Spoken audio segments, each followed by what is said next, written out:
Hey everyone, I keep working on my own game, a sandbox with a living world.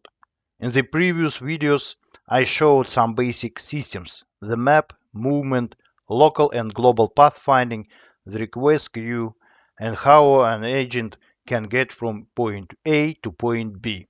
But movement alone doesn't make the world feel alive. Yes, a character can walk.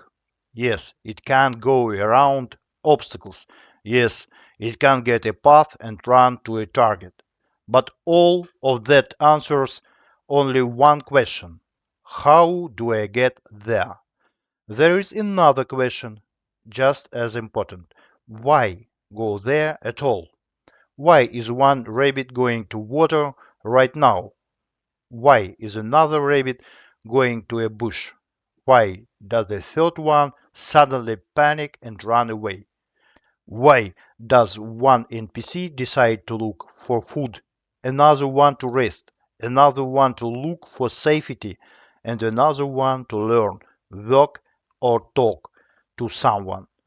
That is what this video is about. Today I want to show the next layer of the living world, the utility engine. In simple words, this is the system that helps a character choose what to do right now.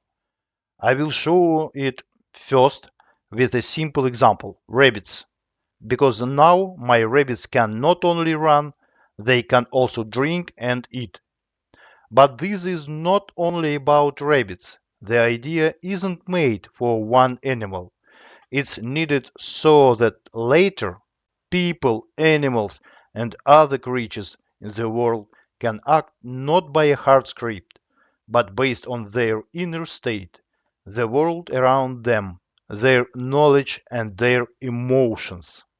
In this video, I also want to show the engineering side, how to calculate this fast, why we need utility curves, and why in a large simulation it can be better to use tables, use short values and interpolation instead of calculating everything with floats.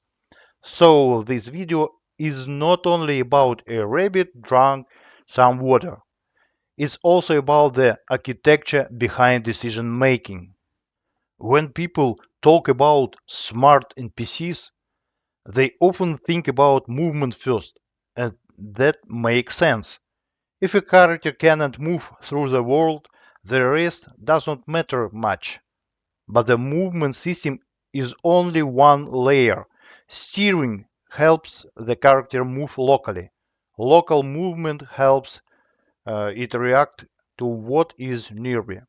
Pathfinding helps it build a road when it needs a road. All of this is important, but this layer still doesn't make decisions for the character. It does not say what the character wants. It doesn't decide what is important right now. It only helps the character reach a target that was already chosen. So, if I give a rabbit the goal go to water, the movement system can help. If I give it the goal go to bush, it can help gain. If I say run away to a safe place, it can also help. But the movement system by itself doesn't explain why, in this exact situation, the rabbit choose water instead of bush, rest, or escape. This is where another layer of logic begins. The simplest way to do this is with if statements. For example, if thirst is above some limit, go drink. If not, and the hunger is above some limit, go eat. Otherwise, wander around. In a very small demo, this can work. A more serious option is a behavior tree. A behavior tree is very useful for describing a sequence of actions. Find water, walk to eat, stop, drink, and finish the action. So a behavior tree works well for executing behavior that has already been chosen. And the utility engine is useful for choosing between competing motives. For example, the utility engine decides right now drinking is more important, and then the behavior tree can execute the actual sequence: find water, walk to it, drink, and finish. That is why I don't see this and one tool is good and the other one is bad. They are different tools, but different levels for the task. But when we try to make the world a little more alive, problems appear very fast. What if the rabbit wants to drink and eat at the same time? What if water is far away, but food is close? What if hunger is strong, but there is danger nearby? What if the rabbit already started drinking, but then a human appeared and scared it? What if the same object means different things to different creatures? At that point, hard logic like if this do that, otherwise do this, quickly turns into a mess. Not because if statements are bad, but because the world has many factors at the same time. A character doesn't have only one reason to do something. It has several motives that complete with each other. So instead of hard script, we need a system that can compare these motives. If we explain it without academic words, a utility engine is a system where a character doesn't just follow a fixed command. Instead, it looks at several possible actions and chooses the one that makes the most sense right now. The basic idea is simple. An agent has a set of possible actions. For a rabbit, it can be drink, eat, run away, stand still, wander around, or look for something nearby. Then each action gets a score. For example, the higher the thirst, the better the drink action looks. The higher the hunger, the better the eat action looks. The higher the danger, the better the run away action looks. But it doesn't stop there, because the score depends not only on the inner state, but also on the world around the character. If the rabbit wants to drink, but there is no water nearby, this desire is not very useful right now. If it wants to eat, and there is a bush right next to it, eating becomes a much better option. If a human is nearby, escape can become more important than everything else. So the decision doesn't come from the number, it comes from several things together: needs, objects nearby, distance, risk, the current state of the character, and sometimes knowledge, memory, and emotions. And this is important. A utility engine is not random behavior. It is not an NPC rolling dice and doing nonsense. It is the opposite. It gives the NPC an inner logic for choosing actions. And this logic can look more natural than hard script. Very roughly, the process looks like this. The agent checks its own state, checks the world around it, sees which actions are possible, gives each action a score, chooses the best one, and starts doing it. If the situation changes, it can check everything once again. So this isn't a script for the whole day. It is a constant decision loop. For this system to work, the character must have an inner state. It has needs, limits, and motives. For the rabbit, this is still very simple. Right now, it has basic things: hunger, thirst, and fear. Later, I can add fatigue, the need to rest, reproduction, avoiding dangerous zones, and so on. But even with this simple set, the behavior already stops looking wooden. One rabbit can be almost full but thirsty. Another one can be not very thirsty but very hungry. And the third one can be fine until danger appears. A fourth one can be walking to water and then get scared away. That is why I add variation in needs, so they are not all clones with the same state. This is important not just for variety. It is important because the inner state is one of the reasons why the world starts to feel alive. If all creatures want the same things at the same time, you get an army of identical robots. If each one has its own inner state, behavior starts to vary. And here we can see the main idea. A character's behavior is not a fixed instruction. It is the result of its current inner state. Now we get to one of the most interesting parts. In a living world, it's not enough to say the NPC has needs. We also need to understand what can satisfy those needs. And here we get this idea. Objects in the world and other NPCs can be utility providers. For example, for a rabbit, a bush is a source of food, water is a source of drinking, a safe place is a source of safety. For a wolf, a rabbit can be a source of food. For a rabbit, a human can be a source of danger. For a human, a teacher can be a source of knowledge. A house can be a source of rest and safety. A loved person can be a source of closeness, support, love, drama, communication, or social connection. So, an object doesn't have to mean only one thing. A bush is not just a bush.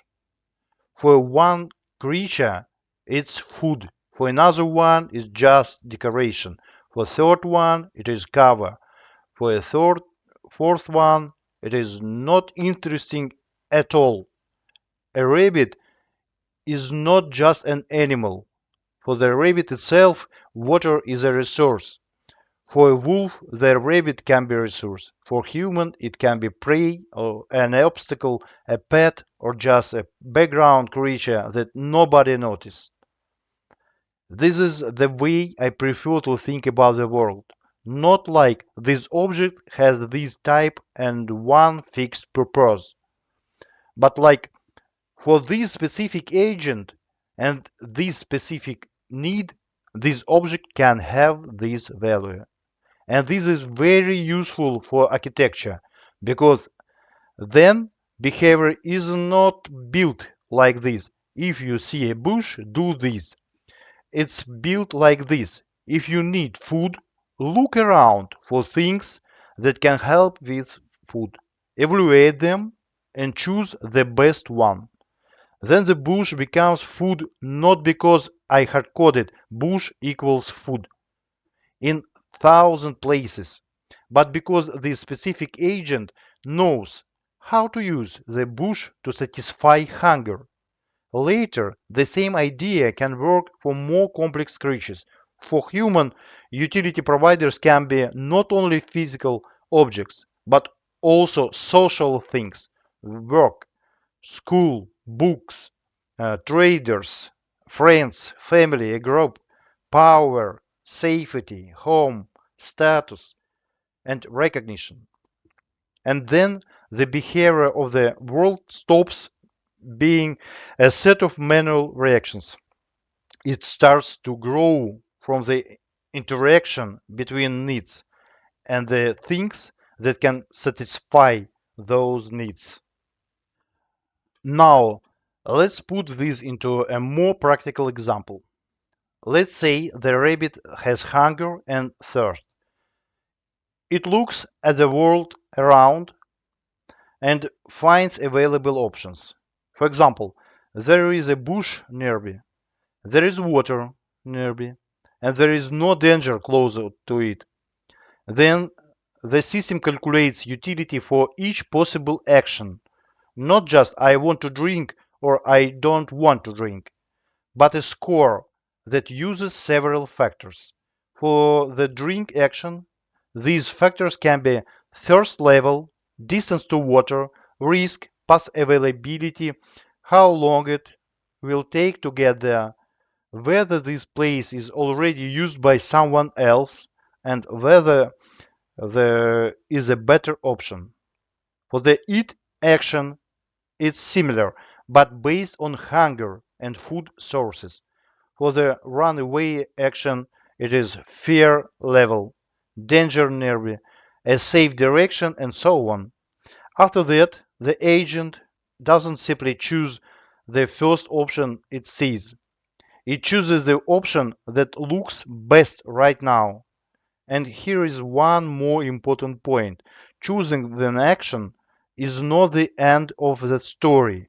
After the choice, the system still needs to choose the target, build a road if needed, move to the target, perform the action for some time, and interrupt this action if the world changes. So the utility engine doesn't replace the movement layer, and it does not replace behavior execution. It gives the high level decision which option is better right now. I don't like it when an action in a simulation happens instantly. The character comes to water, and in the same frame, the whole bar is full. It comes to a bush, and hunger disappears right away. It looks mechanical. So now I made it like this. The rabbit comes to water or to a food source and then performs the action for some time. It doesn't just get a drunk enough flag. It actually stands there for a few seconds and slowly restores the need. For example, from 1 to 5 seconds, depending on how strong the desire is, or on other parameters. I like this for several reasons. First, it looks more believable. Second, the action can be interrupted. Third, it fits better into the simulation, where actions take time and are not instant magic effects. So the character not only chooses an action, it also spends time doing it. Another important thing, an action should not be sacred. If the world changes, the agent should be able to change its decision. For example, the rabbit comes to water and starts drinking, but then a human appears nearby. If the system is good, the rabbit should not keep drinking to the end just because of script. It should understand that the situation changed and now running away is more important than drinking. So utility is not one number calculated once forever. It depends on context. Danger appears, the choice changes. The source disappears, the choice changes. The inner state changes, the choice changes. This is what makes behavior feel more alive. The NPC doesn't blindly follow an old order. It stays in a decision loop. Now let's move to the engineering part. When we say utility, it's tempting to write a simple linear formula. Something like the more thirsty the character is, the more it wants to drink. And in general, that's true. But real behavior is not always something we want to describe with a straight line. For example, when thirst is low, the character may almost ignore it. When thirst is medium, it starts to matter. When thirst is high, the priority rises sharply, and after some point, it can become almost critical. So often we don't need just a straight line, we need a curve. The same can happen with hunger, fear, fatigue, social needs, and many other things. Utility curve let us describe how a motive grows. slow growth, almost zero before some limit, sharp growth after the critical point, saturation, and C-shaped reaction, and so on. So instead of a rough rule like if thirst is greater than 70, go drink, we can make the behavior more flexible. At 20 thirst, drinking is almost not important. At 50, it is already somewhat important. At 80, it's very important.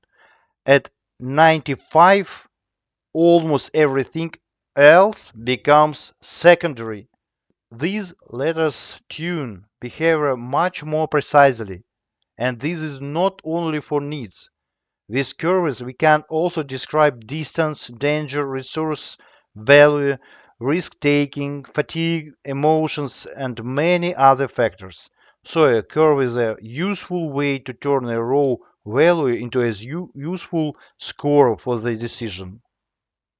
For one NPC, we can calculate almost anything in almost any way. We can call heavy functions, use floats, build nice abstractions, and not think too much about the cost. But if the world has many agents, the situation changes, because the utility engine is not one calculation for the whole scene. It is a mass system. Let's say we have thousands of agents. Each one has several possible actions. Each action has several factors. Each factor can go through its own curve, and all of this is calculated again and again. Then small and harmless looking math starts to cost a lot, especially if we want not two rabbits and one wolf, but many active creatures in the world. So it's not enough to design a nice behavior model. We also need to make it cheap. And this is where we start talking about how to calculate curves fast. One good approach is this. Don't calculate the curve directly every time. Bake it into a table in advance. So we have some function or some curve shape. We split it into samples and save the values into an array. Then during simulation, we don't calculate complex math again and again. We just read a value from the table. If we want more precision, we can interpolate between two nearby values. And here is an interesting point. We don't have to store everything as float. In many cases, U short is enough for utility values. We can normalize the range, for example, from 0 to 1, and store it not as a float from 0 to 1, but as an integer from 0 to 65,535. Why is this useful? First, ushort takes 2 bytes, while float takes 4. So the tables are smaller. Second, smaller tables work better with cache, and in a mass simulation, cache matters. Third, for utility scores, this precision is usually more than enough. We don't need scientific precision with endless digit after the decimal point. We need to compare options quickly and reliably. We don't need to know the perfect physical number for how much the rabbit wants to drink. We need a good enough score to answer a simple question. Is drinking more important than eating right now or not? The process looks like this. Take an input value, for example, thirst level, normalize it, turn it into a table index, take two nearby samples, interpolate between them, get the final utility value. So instead of heavy math in the hot loop, we get a cheap lookup and simple interpolation. This is useful at a large scale because the cost of one operation gets multiplied by thousands and tens of thousands of entities.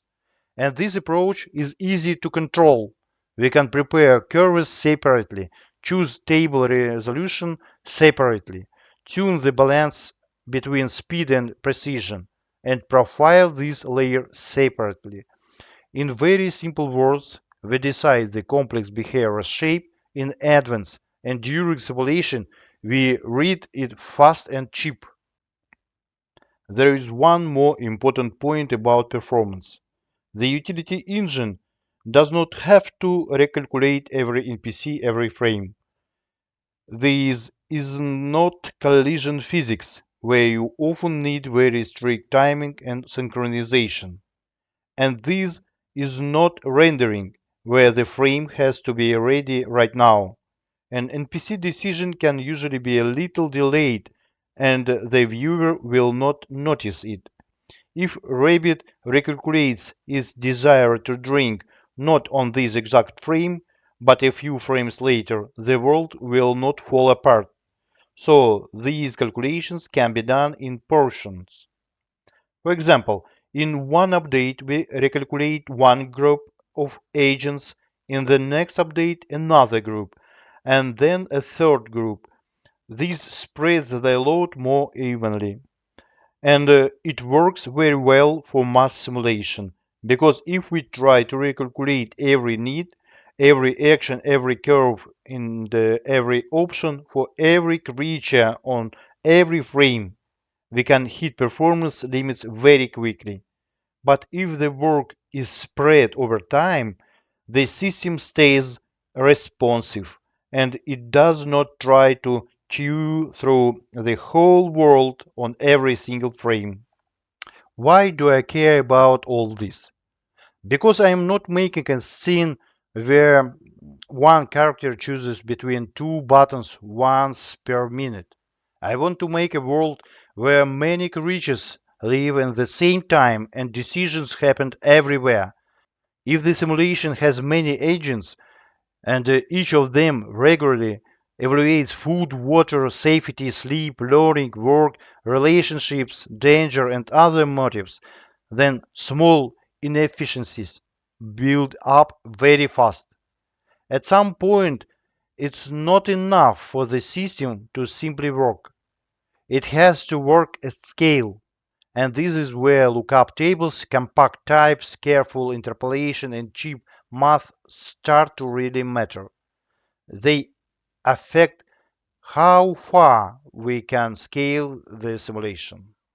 Now I want to move beyond rabbits and show why this matters in a bigger way. A rabbit has a fairly simple set of needs. It needs to drink, it needs to eat, it needs to avoid danger. Later, we can add rest, reproduction, habits, territory, and so on. But if we talk about a human NPC, everything becomes much richer. A human can have many needs. There are basic physical needs: food, water, sleep, warmth, rest, and healing.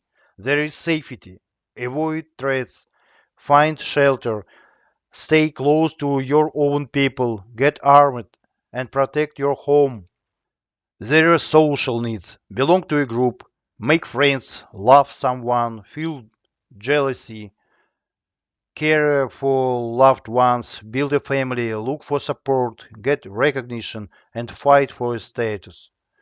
There are growth needs: learn, find a teacher, train, read, develop a craft, and gain knowledge. There are economic motives: work, gather resources, buy, sell, save, and survive through labor. And there are physiological motives: revenge, shame, fear, hope, power, meaning, peace, freedom, avoiding humiliation, and providing something to others or to yourself. And here it becomes clear why I don't want to use a hard script for everything. For a character with so many inner layers, it's impossible to write the correct behavior for every possible case in advance. And we don't need to. It's much more interesting to give the character its own needs. a way to evaluate options, connections to the world, knowledge, emotions, and limits, and let behavior come from that. So, if you look at such an NPC from the outside, without knowing its inner state, you cannot say with 100% certainty what it will do right now. And that is the point.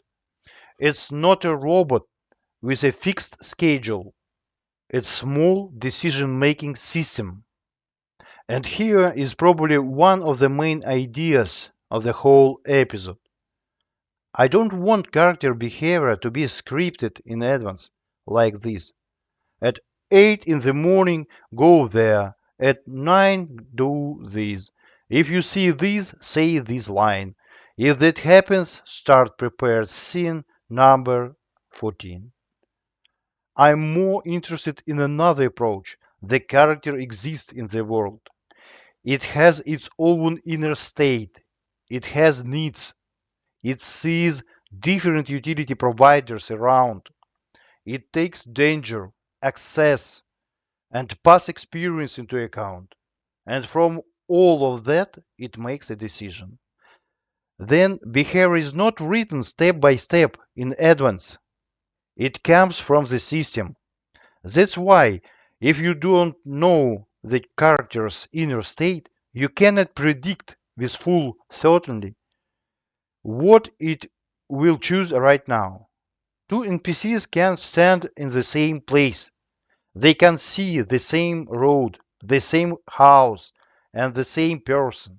But one will go home to sleep, another will run to look for food, a third one will avoid contact, a fourth one will start a conversation, a fifth one will go look for a teacher, a sixth one will think not about food, but about fear, anger, or shame. And this is not a bug, this is the life of the system. And if we add knowledge, memory, and the emotion engine to this, it becomes even more interesting because the utility of an action is no longer based only on hungry or not hungry. It starts to depend on what the character knows, what it remembers, what it is afraid of, who it cares about, how it sees risk, what kind of personality it has, and what emotional state it is in. For example, one person sees a wolf and simply runs away. Another person knows that hunters are nearby and runs to them for help. A third person has already lost someone because of wolves and will panic more. A fourth person is an experienced hunter, well armed, and for him the wolf is not only danger but also possible prey. A fifth person is wounded and tired and understands that this is not the right moment to get into trouble. So the outside situation is the same, but the final utility score is different for different characters because their inner model of the world is different. And this is where the utility engine works well together with the emotion engine. The utility engine chooses the action. The emotion engine can change how this choice is evaluated. For example, fear can make escape more useful. Anger can make conflict more useful. Attachment can make helping someone close more useful. Anxiety can make the character more careful. Confidence can make danger feel smaller. Knowledge and memory can also change which options are available and how good they look. If you don't know where water is, you cannot rely on that water. If you remember that there was danger behind the forest, going there becomes less useful. If you know a craft, you get one set of options. If you don't know it, you get another set. So behavior slowly forms from several layers: needs, utility providers, knowledge, memory, emotions, personal traits, and the current situation here and now.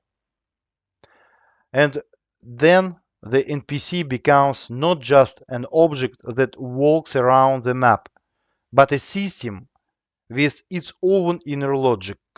A fair question is, why show all this on rabbits first? The answer is simple. With a simple example, it is easier to see the mechanism. If I start right away with a human who has 20 layers of motivation, memory, relationships, knowledge, emotions, craft, love, and everything else, it will turn into one huge knot. But with a rabbit, the basic mechanics are clear. There is need, there is a utility provider, there is a choice, there is a road, there is a movement, there is execution, there is interruption, and there is a new evaluation. So this is not just a rabbit, it's the first clear building block for a bigger system. At the current stage, of course, this is not the final intelligence of the world yet. Right now, this is the first working layer. The rabbits can drink and eat. They can choose between basic needs. They can move toward a target, perform an action for some time, and they can be scared away. But the architectural idea is already clear from this. Later, it can expand with new needs, new utility providers, new types of creatures, knowledge, memory, emotions, social logic, and of course, richer behavior. So, right now, I'm not saying, look, I have already made perfect AI. I'm showing the foundation on which a more complex living system can be built step by step. To sum it up, today I wanted to show this idea. The movement system answers the question, how do I get there? Steering helps with local motion. Local movement reacts to what is nearby. And pathfinding builds a road when a road is needed. But for the world to feel alive, we also need another layer. A layer that answers, what should I do and why? For that, the character must have its own needs and motives. The world needs objects and entities that can act as a utility providers, and the system needs a way to quickly evaluate options and choose an action. If you do this carefully, behavior doesn't come from a pre-written script. It comes from the character state and from the world around it. And if we add knowledge, memory, and the emotion engine, behavior becomes even more interesting. It starts to depend not only on needs, but also on emotional and a psychological state. It was also important for me to show the engineering side. If we want this to work, not for two NPCs, but for many creatures, we need to think not only about the beauty of the model, but also about calculation speed. That is where curves, tables, use short values, and interpolation come on. So the rabbits are not longer just running around. They already have their first wants, and that means the world is slowly moving from simple moving objects to create that have reasons to do something.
Thank you very much for your attention and see you later.